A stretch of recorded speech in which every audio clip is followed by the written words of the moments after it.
সকল প্রশংসার মালিক কে? সব ক্ষমতার উৎস কে? কেউ যেটা পারে না পারে কে?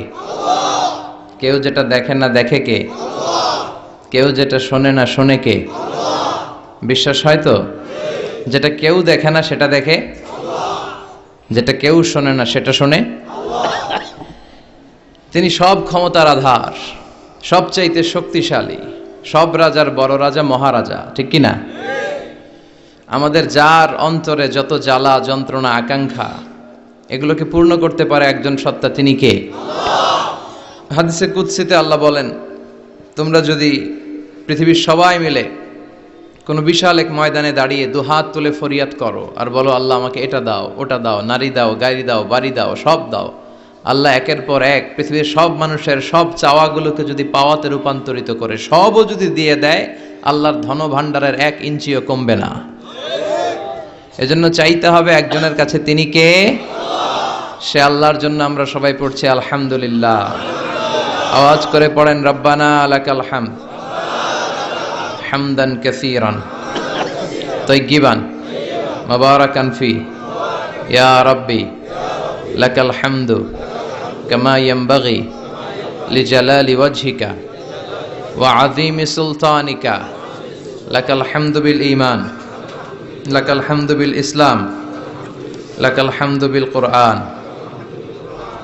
আড়াইবাড়ি দরবার শরীফের মরহুম হাফিজ মাওলানা গোলাম জিলানী সাইদি আল কাদরি রহমতুল্লাহ আলাই ও মরহুম শাহ মোহাম্মদ গোলাম সাদেক সাইদি রহমতুল্লাহ আলাই, ওনাদের স্মরণে আমার নানা ভাই গত বছর এই জায়গাটাতে বসা ছিলেন, অথবা এই জায়গাটাতে কথা বলেছিলাম। আমি পিএইচডির কাজে বছরের বেশিরভাগ সময় মালয়েশিয়াতে থাকি, তো এবারও যাওয়ার সময় আমাকে বিদায় দিলেন, বললেন যে আমার জন্য দোয়া করো, হয়তো এবার এসে আর আমাকে দেখতে পাবা না।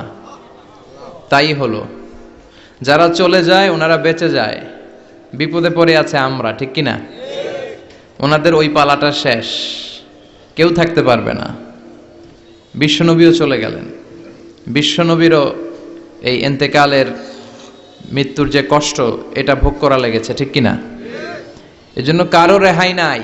আকসিরু যিকরা হাযিমিল লাযযাত, জীবনের সব স্বাদকে পানসা করে দেয় ওই কষ্টের বিষয়, মানে মরণকে বেশি বেশি স্মরণ করো।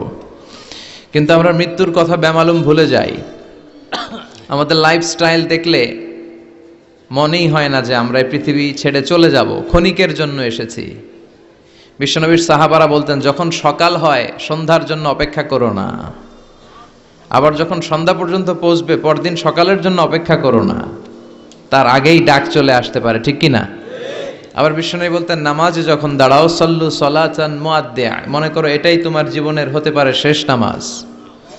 পারফর্ম দ্য সালাহ as if this is your last and final prayer, এমনভাবে সালাত পড়ো মনে করো হতে পারে এটা জীবনের শেষ নামাজ। এজন্য কেউ থাকতে আসি নাই, চলে যাব। আমার নানা ভাই যেমনি চলে গেলেন আমরাও চলে যাব, ঠিক কিনা? শুয়ে আছেন আমাদের পাশেই, আমরা দোয়া করি আল্লাহ তাআলা ওনার কবরটাকে তুমি জান্নাতুল ফেরদাউসের বাগান বানাও, ওনার কবরের সাথে জান্নাতের একটা কানেকশন তৈরি করে দাও। আমার নানা ভাইয়ের যে স্বপ্নগুলো ছিল, যে অসমাপ্ত কাজগুলো ছিল, এগুলো যেন বর্তমান পীর সাহেব গোলাম পরওয়ার সাইদি আরাফাত উনি আপনাদের সবাইকে একসাথে নিয়ে অসমাপ্ত কাজগুলো যেন সমাপ্ত করতে পারে, আমরা দোয়া করি। আমরা আওয়াজ করে পড়ি আমিন। আজকের এই প্রোগ্রামের সভাপতিত্ব করছেন মাওলানা গোলাম পরওয়ার সাইদি আরাফাত, পীর সাহেব আড়াইবাড়ি দরবার শরীফ, কুমিল্লা। আল্লাহ পাক ওনার যোগ্যতাকে আরো বাড়িয়ে দিক। আপনাদের সবাইকে নিয়ে আড়াইবাড়ি দরবারের যত দায়িত্ব আছে সবগুলো দায়িত্ব যেন সুচারুরূপে উনি পালন করতে পারে, আল্লাহ তৌফিক দান করুন। আমার আগে কথা বলেছেন হযরত মাওলানা আল্লামা সাদিকুর রহমান আজহারি সাহেব, এর আগে কথা বলেছেন আমার আরেক নানা ভাই গোলাম সরওয়ার সাইদি পীর সাহেব। দরবারের অনেক বড় বড় উলামায়ে কেরাম আজকে কথা রেখেছে, যারাই কথা রেখেছে নিশ্চয়ই কোরআন থেকে কথা বলেছে। সবগুলো কথা যেন আমরা আমল করতে পারি, আল্লাহ তুমি তৌফিক দাও। এই মাহফিলগুলোর অ্যারেঞ্জমেন্ট করা হয় যাতে আমাদের জীবনের পরিবর্তন আসে। আমরা আসলে ভুলে গেছি যে আমরা চলে যাব, মাটির কবরে কিন্তু আমাদের সবাইকে যেতে হবে, ঠিক কিনা? একদিন মাটির ভেতরে হবে ঘরে মন আমার, কেন বান্ধ দালান ঘর, প্রাণ পাখি উড়ে যাবে পিঞ্জর ছেড়ে। ধরা ধামে সবই রবে, তুমি যাবে চলে। বন্ধু বান্ধব যত, মাতা পিতা দ্বারা সুত, সবই হবে তোমার পর রে মন আমার। কেন বান্ধ দালান ঘর, একদিন মাটির ভেতরে হবে ঘর রে মন আমার। কেন বান্ধ দালান ঘর, ঠিক কিনা? চলে যেতে হবে। এজন্য এটা যেন আমাদের মাথায় থাকে যে আমরা থাকতে আসি নাই, আমাদের আখেরাতটা যেন সুন্দর হয়, সবসময় এই চিন্তা রাখতে হবে।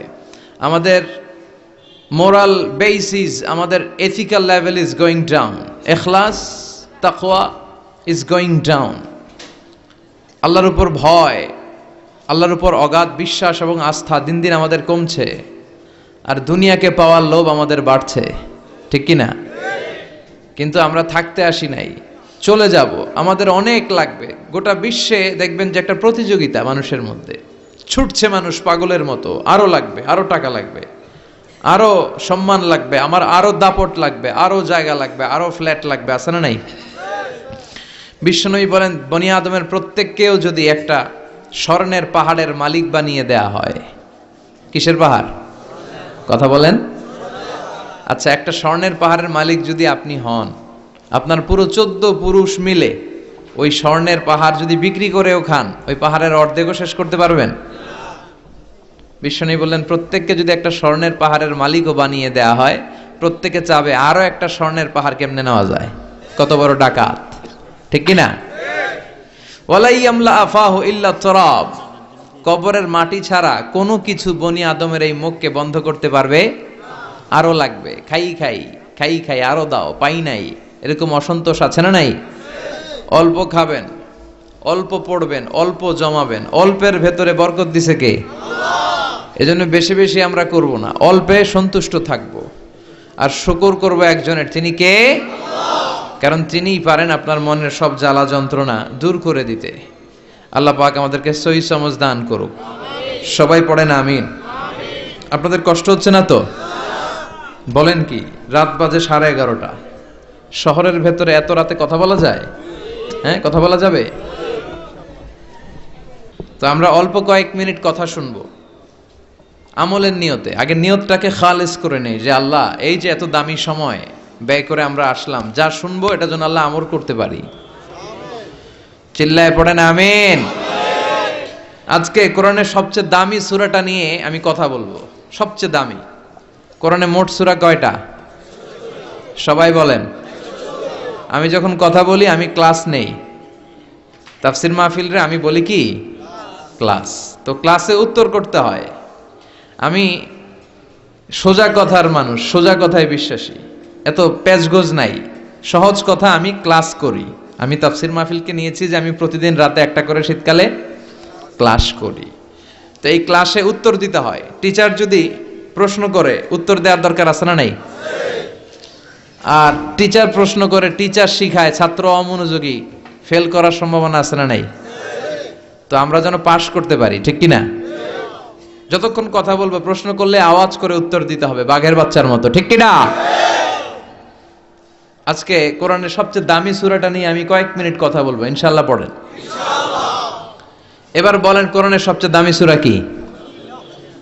হ্যাঁ, আর ইখলাস, আর ইয়াসিন, আর আর রহমান, আর বাকারা। বাকারা মানে কি? গাভী মানে কি? গরু। গাভী মানে নাকি গরু? তো গাভীর নামে আল্লাহ কোরআনে একটা সূরা দিলেন। গাভীর দুধ খাবেন বেশি বেশি। বিষ্ণু বলতেন, আলাইকুম বি আলবানিল বাকার, তোমরা গরুর দুধ খেও। ফাইন্নাহা তুরাম্মু মিনাল আশজার, কেননা গরুর দুধ এটা ঘাস পাতার নির্যাস। গরু কি খায়? ঘাস খায়। আবার বিষ্ণু বলতেন, গরুর গোশত খায়ও কম, দুধ খায়ও বেশি, কেননা ফাইন্না ফি লাবানিহা শিফা, গরুর দুধে আছে শিফা, ও ফি লাহমিহা দা, আর গোশতে আছে রোগ। এখন অনেক ডাক্তারের সিরিয়াল দিতে গেলে ডাক্তার বলে লাল গোশত যারা খায় এরা যেন আমার সিরিয়াল না নেয়, কারণ আমি যতই ওষুধ দিব কোনো কাজ করবে না। Red meat is strictly prohibited for my patient. আমার রোগীর জন্য লাল মাংস খাওয়া নিষিদ্ধ। গরুর গোশতের ভেতরে আছে রোগ, কোলেস্টেরল বেশি। খেয়াল রাখবেন, যেই প্রাণীর পা বেশি ওই প্রাণীর গোশতের ভেতরে কোলেস্টেরল বেশি। মাছের পা আছে? কথা বলেন। মাছে কোনো কোলেস্টেরল নাই, সুবহানাল্লাহ পড়েন। মুরগির পা কয়টা? দুইটা, তার মানে কিছু আছে, তাই না? গরুর পা কয়টা? তার মানে কোলেস্টেরলের পরিমাণ বেশি না কম? এবার বলেন চিংড়ি মাছের পা কয়টা? কয় হুজুর হিসাব নাই। তাহলে কোলেস্টেরলেরও হিসাব নাই। এগুলো কম কম খেতে হবে, ঠিক কি না? তো এজন্য দুধ খেতে হবে বেশি। জান্নাতে যারা যাবে আল্লাহ তাআলা জান্নাতীদের জন্য 4টা শারাবান তাহুরা রাখবেন। ওয়াসাকাহুম রাব্বুহুম শারাবান মাসালুল জান্নাতিল্লাতী ওয়াইদাল মুত্তাকুনা ফিহা আনহারুম মিন মাইন গায়রি আসিন ওয়া আনহারুম মিন লাবানিন লাম ইয়াতাগায়্যার তা'মুহু وأنهار من خمر لذة للشاربين وأنهار من عسل مصفى سبحان الله। জান্নাতে যারা ঢুকবে জান্নাতের গলায় যেন, জান্নাতীদের গলায় যেন কোনো তৃষ্ণা না লাগে, এজন্য আল্লাহ তাআলা জান্নাতের ভেতরে 4 ধরনের শারাবান তাহুরার ঝর্ণা রাখবেন। কয় ধরনের? 1 নাম্বার হচ্ছে মিনারেল ওয়াটারের ঝর্ণা। মিনারেল ওয়াটার খান আপনারা? কোনটা খান? মাম খান, কেউ ফ্রেশ খায়, আর অ্যাকুয়াফিনা, আর কি খান? স্পা, আর কিনলে। এটা সবচেয়ে ভালো, এটার মধ্যে ঝামেলা কম, এটা টেস্ট করে জানা গিয়েছে। কিনলে খাবেন, কোকা কোলা কোম্পানির, এটা ভালো পানি। কিনলে সবচেয়ে purified water ever in Bangladesh. বাংলাদেশে পাওয়া পরীক্ষিত সবচাইতে বিশুদ্ধ পানি হচ্ছে কিনলে। তো একজনকে মার্কেটিং করে দিতেছে হুজুরে। ভালো জিনিসের প্রশংসা করতে হয়, ঠিক কি না? তো জান্নাতে যারা যাবে তাদের জন্য আল্লাহ তাআলা 4 ধরনের শারাবান তাহুরা রাখবে। সুবহানাল্লাহ কইবেন না? 1 নাম্বার মিনারেল ওয়াটার, মিনারেল ওয়াটারের ঝর্ণা, আপনি ওখান থেকে দেদারসে পান করবেন। নাম্বার 2 দুধের ঝর্ণা, দুধের ঝর্ণা, ফ্রেশ মিল্ক এর ঝর্ণা থাকবে। নাম্বার 3 মধুর ঝর্ণা, মধু খাবেন বেশি বেশি, মধুর মধ্যেও শিফা আছে। এই কোরআনে 2টা জিনিসের ক্ষেত্রে আল্লাহ উল্লেখ করেছেন শেফা। এক হচ্ছে কোরআন, কোরআনটা নিজেই শেফা, সুবহানাল্লাহ। আর হচ্ছে দুধ, আর হচ্ছে মধু, মধুর ভিতরে শেফা আছে না নাই? আছে। তো বিশুদ্ধ পানির ঝর্ণা, দুধের ঝর্ণা, মধুর ঝর্ণা, আরেকটা থাকবে মদের ঝর্ণা। সুবহানাল্লাহ বাড়িতে গিয়ে বলেন। দুনিয়াতে মদ খাওয়া হারাম করছে কে? আর ওই আল্লাহ জান্নাতে আপনাদেরকে মদ খাওয়াবে। বোতলের মদও আছে, এটার নাম রাহিকুম মাখতুম, সিলড ওয়াইন। মিজাজুহা কাফুরা, কর্পূরের ফ্লেভার থাকবে। মিজাজুহু মিন তাসনিম, তাসনিমের ফ্লেভার থাকবে। মিজাজুহা জনজাবিলা, জিঞ্জার ফ্লেভার, আদার ফ্লেভার থাকবে। সুবহানাল্লাহ পড়েন। কিন্তু ওই মদ খেলে মুখে দুর্গন্ধ হবে না, মাথায় মাতলামি আসবে না। আল্লাহু আকবার। কারণ ওই মদটা জান্নাতের যে সুন্দর সুন্দর সুঘ্রাণওয়ালা গাছ আছে, ফুল আছে, ওই ফুলের নির্যাস থেকে আল্লাহ বানাবেন। সুবহানাল্লাহ পড়েন। তো এজন্য এই 4 ধরনের সুপেয় পানি আল্লাহ তাআলা জান্নাতীদের জন্য রাখবেন। এর চেয়ে দামি একটা পানি রাখবেন, ওইটার নাম হচ্ছে আল কাউসার। কি নাম? পড়েন, ইন্না আ'তাইনাকাল কাউসার ফাসাল্লি লিরাব্বিকা ওয়ানহার ইন্না শানিআকা হুয়াল আবতার। সুবহানাল্লাহ। কাউসারের একটা ঝর্ণা থাকবে। এই কাউসারের পানি আহলা মিনাল আসাল, হাউজে কাউসারের পানি মধুর চেয়েও মিষ্টি। আবিয়াদু মিনাল লাবান, দুধের চেয়েও সাদা। আবরাদু মিনাস সালজ, বরফের চেয়েও ঠান্ডা। এক ঢোক যে খাবে চিরকালের জন্য তৃষ্ণা মিটে যাবে। এই সবগুলো যেন আল্লাহ আমরা পান করতে পারি। আরো জোরে পড়েন আমিন। জান্নাত এমন জায়গা যে জায়গায় শুধু শান্তি আর শান্তি। জান্নাতে অশান্তি আছে? মারামারি, কাটাকাটি, কিলাকিলি, হরতাল, টেনশন, ব্যারাম আছে কি? আরাম। জান্নাতে আছে কি? নাই কি? ব্যারাম। আরামের জায়গা, কোনো টেনশন নাই।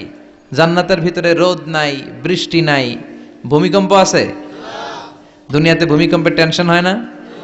বন্যা আছে জান্নাতে? পুলিশের দৌড়ানি, র্যাবের দৌড়ানি আছে?